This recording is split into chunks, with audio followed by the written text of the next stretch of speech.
Hi everyone and welcome to my studio. I'm Diane and today I'm going to have a go at painting one of Monet's greatest masterpieces, his poppy fields.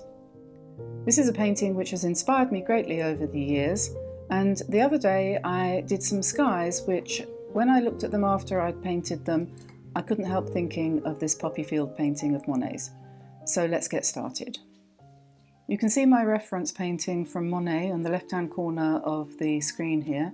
And as you can see, I'm just copying in the horizon line that he indicated and drawing the shape of the land there a little bit just to give me a guide.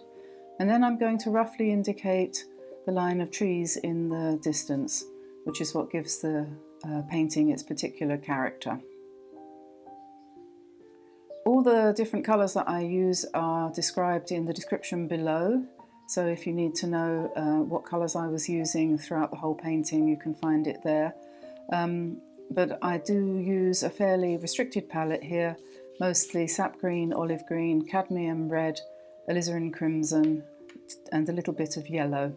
The sky was painted in ultramarine and burnt sienna, and the description for how to do that is also below, and you can find the video on the channel.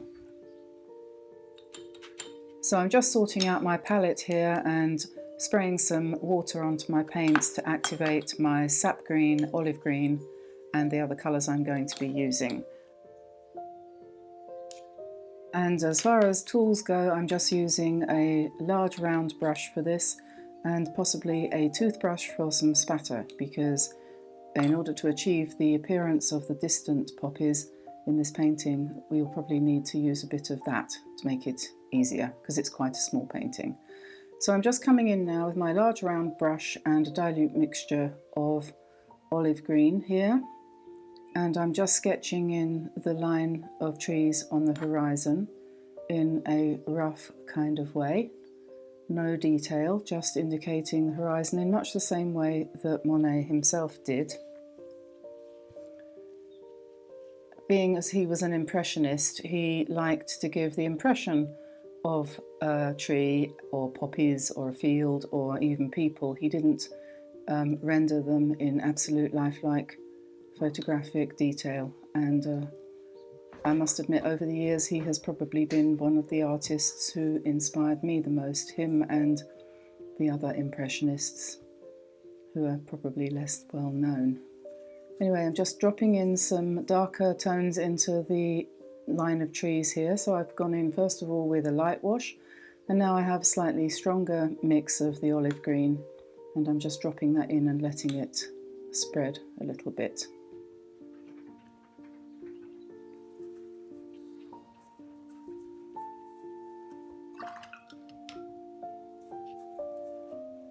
Just softening the line of the tops of the trees a little bit so it can run up into the sky. Of course, the sky is perfectly dry because I did this some weeks ago. And now I'm going to drag down into the distant landscape a little bit of the paint that I've put into the horizon, plus I'm now starting to add some very light bluish green tones here in a wash, indicating the right hand side of the painting where there aren't any poppies. I've made mine a little bit bluer than the original Monet. And on the left, I'm just varying the strokes, dropping in different shades of green and blue into the background, on top of what was originally part of the sky. And the different colours that are in the bottom half of the painting that were originally the sky will contribute to the variety of colours in the foreground in the end of the painting. So every time you paint a transparent colour over the top of the dry background, it's going to be influenced slightly by what's underneath, which gives a nice varied, that was the dog, a nice varied colour palette spectrum. And just keeping the trees darker towards the bottom, because on the horizon there, because that's where they tend to have less light coming through them, so they tend to be darker near the bottom. And if they run a little bit into the dampened sky, that doesn't matter. In fact, that's a good thing. Something familiar to those of us who have suffer from myopia, short sight. Everything in the distance looks slightly fuzzy. Sometimes I wonder about those impressionists and why they painted everything slightly fuzzy. Anyway, moving on. Now I'm putting some more yellowish green in the foreground here, underneath where the biggest poppies are going to be. And just moving the strokes in the direction that the land is falling. Not painting vertical strokes, but keeping them horizontal, as the horizon and the landscape actually are generally horizontal. Now I'm going to start on the poppies on the left hand side. So just to protect the sky, I've put a piece of card over the top there, so that when I come in with the toothbrush I won't get too much spatter into the sky. And I'm just mixing up a medium thick wash of alizarin crimson here in my little mini china palettes, and then picking that up on my toothbrush, and I'm coming in and spraying a very light covering there of what basically amounts to red dots, and then softening all of that with my round paintbrush to indicate poppies in the distance. And you'll notice how the red of the poppies makes a nice contrast with the bluish tones I've used in the landscape on the right hand side there. And now I'm coming in with some more spatter, and spattering also larger splotches from my brush itself, and adjusting the amount of looseness there is by how much water I add from the brush. And now I'm going to indicate individual poppies nearer the front using the brush, and I'm still working with I think I've got a mixture here of alizarin crimson and cadmium red, which gives a nice bright colour.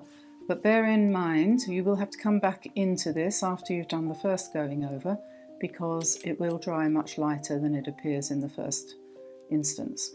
So I'm just building up layers and layers here of variegated red dots and splotches to indicate the poppy field. It's a very random affair, just the same as indeed Monet's was when he painted it. And now I'm coming in with some sap green diluted down with a little bit of red, and just indicating some foliage here in the foreground, and also dropping some green dots into the poppies in the distance, and then just building this up a little bit to give the effect of leaves in the foreground. Adding a little bit of yellow, as Monet did also, to indicate the sun shining onto the field, and darkening the leaves a bit and allowing the wet in wet to take place, and then putting in a larger clump of poppies which isn't actually in the original painting. This is my own addition to the composition. I just thought it would look quite nice with some bigger poppies in the front foreground there on the right. So again, going back to the other side of the painting and adding dots and dashes where I feel they can contribute to the whole painting, making sure the ones in the foreground are the largest, going very quickly into more of a random, very small pale red haze in the distance. I'm building up my little clump of poppies in the foreground there as well. I'm going to give them some dark centres, but I won't bother about putting any centres in the other poppies. It will spoil the effect if it has black on it. So you can see this is starting to look like quite a natural poppy field effect. And I've left a space in the middle there at the front for the woman who's walking down the hill with her little boy. I won't be showing you how I painted that because my camera turned itself off while I was filming the last couple of minutes of this video, which is a shame. So I didn't get that, but I will show you in another video coming up soon how to paint or indicate figures in a landscape. It's not as scary as you might think. So now I'm just brightening up the distance there a little bit, adding some yellow and some dark along the horizon, blending that in. The yellow was lemon yellow, I think, strengthening that a bit because I know that's going to go a lot paler when it dries.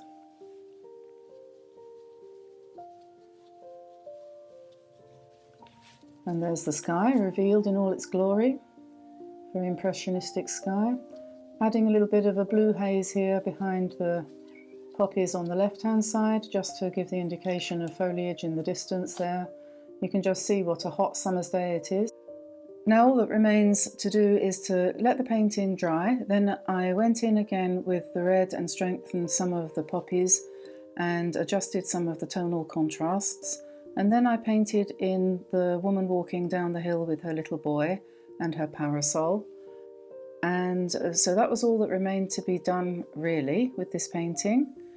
And then I let it dry again and took a photograph of the final painting. So there we are, there's the final painting.